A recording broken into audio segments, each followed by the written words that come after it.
Let's make homemade naan. Half a cup of warm water, teaspoon of sugar, 1 pack of yeast. Cover it and leave it alone for about 10 minutes. 2 1/4 cups all-purpose flour. Make a well. Half a cup of Greek yogurt. I missed. Our well broke. Olive oil.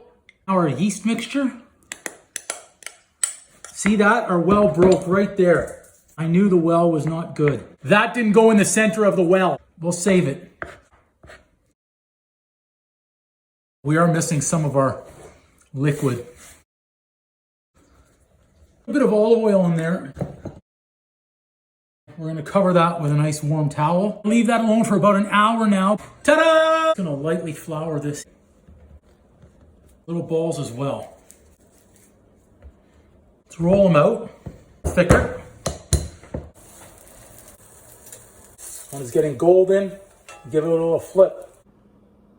Homemade naan is so easy. It only took a few ingredients. It's so cheap to make and it's so delicious. What goes with homemade naan?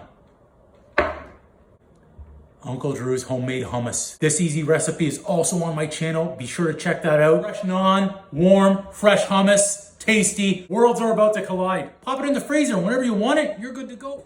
Great, great combination. Mmm.